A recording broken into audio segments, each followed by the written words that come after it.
Alrighty everybody, welcome back to a brand new fantasy football video on the channel for 2024/5. It is game week 1, it is time for team selection, and as you all know, I love Fantasy League. I play consistently throughout the year, and last year I had quite a good season. I've kind of got, my own back and ego floating in the air after such a successful year. So I'm doing my game week 1 team selection right now, and I've decided that under the new format, I'm going to stick to my old principle of basically attackers always is king. Attackers always rule. And so if I take a look at the top scorers, the midfielders are absolutely flying. And there's quite a few forwards who I'm very tempted by. So first things first, the no-brainer I think has to be Palmer. Despite his massive price increase, I still think he's going to get a very good return, and he's only going to grow as a player. Rodri, 159 points at 6.5 million. Quite a good deal. Rated 92 on FIFA, I believe, or 91, which is pretty insane, to be honest with you. You've got Foden there, young player of the season, 9.5 million. And I think that makes him quite a good bet in terms of a price point. And then you've got Saka. He also feels kind of like a must-have, but Odegaard for 1.5 mil less is not a bad alternative. But I am, personally, probably going to stick to Saka, despite Rice being just 60 points behind, yet a massive 3.5 cheaper. Saka's a must. Let's get Saka in there as well. And I think these are your key sort of midfielders, your key players that you need to have. Luis Diaz is somebody that I'm watching out for, because if Liverpool have quite a decent run of fixtures at the start, then I would be very tempted. So they're playing Ipswich, then they're playing Brentford, and then they're playing Man United. So quite an appetizing set of fixtures. You got Alvarez up top. You got Haaland at 15 million. Oh my lord. Okay, so that is one of the biggest price points I've ever seen on Fantasy League. I mean, last year I believe he was about 13 million, but 15 million. And as a result, you always want to have enough money to get Haaland in, I think, at the start of the year, but you don't necessarily need to start with him, and 15 million is absolutely insane. Let's take a look at the teams that have got people most selected by at the moment. So Turner as a goalkeeper, 4 million. Yep, decent. Is he going to play? I'm not entirely too sure. Dan Burn, Newcastle defender at 4.5, is a very solid bet.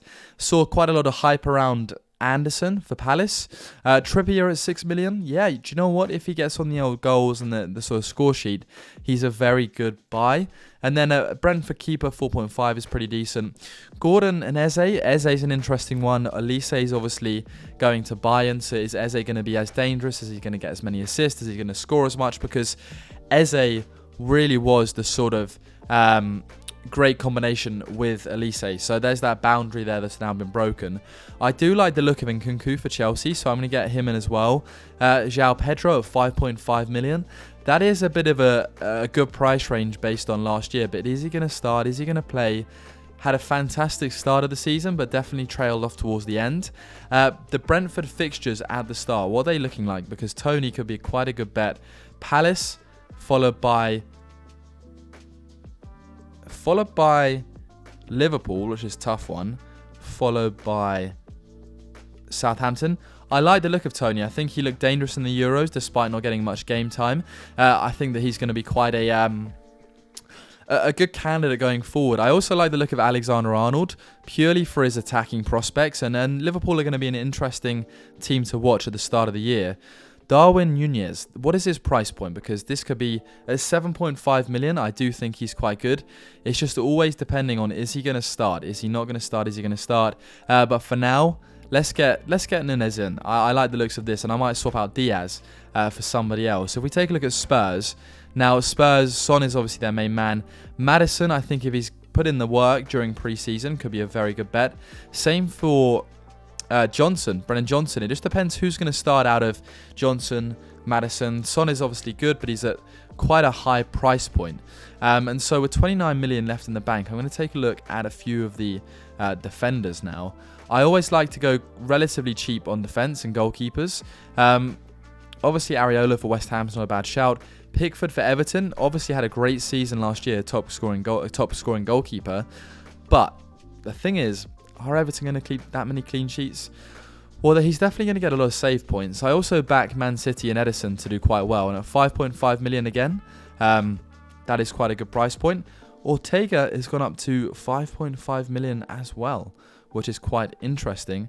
What else what's the Arsenal keeper saying? David Raya, 5.5 million. Yes, that's not a bad shout. Maybe I should get in him. I also like Ben White as an attacking defender, but again, I don't want to go too heavy on one team. Crystal Palace, there's a lot of chat about Anderson. Gahey, obviously, in the Euros, RIP, but fantastic player, great charisma, great character. Mitchell's at 5 mil as well, so quite a few steep price points. Fulham, Muniz, obviously great towards the back end of last year, but I think I like the looks of staying away from that for now. I'm going to go back to 4.5 million and defenders, and I'm just going to fill this space up with Konza. Again, I think it's great. Aston Villa looking quite nice. Go back down to 4.5 million. You've got an Everton defender if you want it. Brainwave last year did quite well. You've got Dunk there as well. Dunk, Brighton have not got the best defence, but then again, it's quite good in terms of clean sheets. Looking at the 4 million mark as well, who's there for... Okay, Southampton is that right there, 4 million. Possibly a new signing then, who's gone over from Man City. Vestergaard for Leicester. I believe he does play as well. So Leicester, Wout Fez, he pays. Okay, right. So we're going to get in 2 cheap defenders for now. Goalkeeper-wise, we want a spare goalkeeper at 4.5 million, maybe even 4. Turner for Nottingham Forest will do right there. But do Forest have another keeper? Sells. So Sells could be their main man if Turner is not playing. But if we go points selected by, obviously last year Sells and Turner kind of split that. Okay. Well, for now, we're going to leave it like this. And then up front, I've got 7.5 million. So the idea really is, as I said at the start, you want to have enough money to get Haaland in. But Haaland is so expensive that you'd have to sacrifice a lot in the midfield. Jackson, Isaac, Solanke. Solanke did me very well towards the back end of last year. He could be an option. Jesus is great, but I don't think quite the attacking number that I need. Havertz as a striker, not quite for me. And what is Wilson currently sitting at? I do like Isak though. I think that he's got a lot of that shabam, that schnaz that we need in the actual team. So Wilson's sitting at 7 mil. Isak is sitting at 7.5. If I've not gone for Gordon, then maybe Isak is that person I bring in.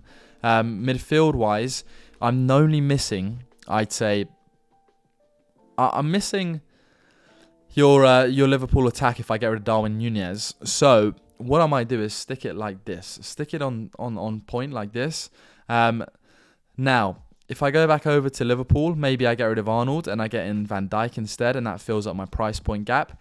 I select enter squad. I'll call it, what should I, the team names. For now, this can just do whatever. I just looked at my bottle and spelt that wrong, but nonetheless, Crystal Palace fan, enter squad, and here we have our chips. Our mystery chip, which is info coming real soon, available from 2025. Bench boost and triple captain. Now, bench boost, again, is key. Playing them later rather than earlier, I always feel like is a big benefit, especially after a wild card. But looking at this team, so far, Isak, I would like to start Isak instead of this guy right here. Nkunku playing Man City. I'm actually happy for him not to be there, but also I've got 2 Chelsea midfielders there, so maybe actually if I go back over to Chelsea, I'm going to keep Palmer but get rid of Nkunku, and I'm going to look at, what did I say before, midfielders wise, who's a good sort of price point there, somebody for the bench realistically, because I'll play 3 up top. So I've got 6.5 in the bank. Rice is obviously a good sitter. Diaby, Bernardo. Okay, ideally I'm looking at cheaper, so if I go to 5 million. Okay, Longstaff is not a bad shout. Souček for West Ham always seems to get a game and does relatively okay a lot of the time. Winks for Leicester. If he's going to play, he's going to be a great asset. McTominay gets a few goals in there as well. Enzo Fernandez, Cancelo. So yeah, 4.5 mil Winks. But Souček, I think, is, just in case somebody doesn't play, my main person right here. He'll be first on the bench. Tottenham away is going to be second. My captain, it's a tough one because you got tough fixtures for Chelsea and City at the start. Saka looks like a good starting bet, but I do like the risk of keeping Tony as my captain. So I'm going to stick it like this. And this is my team for game week 1. You've got Raya, Burn, Virgil van Dijk, Konza, Palmer, Foden, Saka, Maddison, Isak, Tony, Darwin, Nunez. A few new signings are likely going to come in, so I'll ultimately change my team based on those new signings. But Saka looks dangerous in the Euros. Palmer looks incredibly dangerous in the Euros. Foden, okay, he had a bit about him, but it just wasn't quite clicking. But he still has got that magic.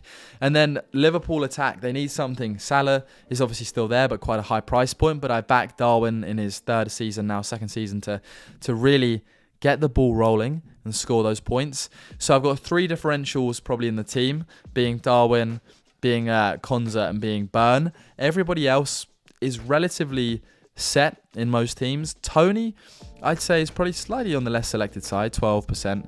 Palmer's got to be about 55, even at 10 million. Wow. Foden 30, Saka probably 50, Tweke 20, Maddison 6.1, and then Konza's up there because it was a good price point. Van Dijk expected. Raya's quite high. Burn I expect to be quite high as well, 22, yeah, good price point. And Darwin Nunez 8%. So it's an interesting time. Feel free to join my league. I'll leave a code down in the description below. But let me know what you think about my team, and thank you very much for watching as always. I'll be back very soon with some great players to keep an eye on. Cheers.